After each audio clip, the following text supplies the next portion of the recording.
अक़लियती मामलनि वारे सूबाई वज़ीर ज्ञानचंद ईसराणी झूलेलाल साईं अमर उॾेरो लाल साहब जी पैदाइश वारे हंधि नसरपुर दरगाह जी बहाली जो ऐलान करे छॾियो।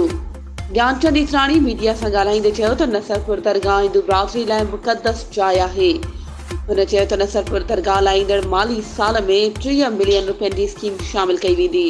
अक़लियती मामलनि वारे खाते पारां साईं अमर उॾेरो लाल दरगाह ते 30 मिलियन रुपयनि जी लाॻत सां मुख़्तलिफ़ तरक़ियाती स्कीमनि जो इफ़्तिताह कयो वेंदो, जंहिंमें दरगाह जे अंदरें ऐं ॿाहिरें हिसे में पेवर ब्लॉक जो कमु, ज़ाइरीन लाइ बहाल चइनी पासनि दीवारुनि जी टाइल्स जो कमु शामिल आहे। सूबाई वज़ीर ऐलान कयो त दरगाह लाइ 50 kV सोलर सिस्टम जी स्कीम जी बि मंज़ूरी ॾिनी वई आहे, जंहिं ते मरहलेवार कमु शुरू कयो वेंदो। सूबाई वज़ीर चयो त पीपी खां सवाइ मुल्क में अक़लियती बिरादरी जे अहसासनि ऐं जज़्बनि जी तर्जुमानी कंदड़ का बि सियासी पार्टी नाहे। हुन चयो त अक़लियती बिरादरी जी ख़िदमत असांजे लाइ इबादत आहे। हुन चयो त चेयरमैन बिलावल भुट्टो ज़रदारी ॾी ख़ासि हिदायतुनि ते अक़लियती बिरादरी जी मुक़दस जायुनि ते सभई तरक़ियाती मंसूबनि ते कमु हली रहियो आहे।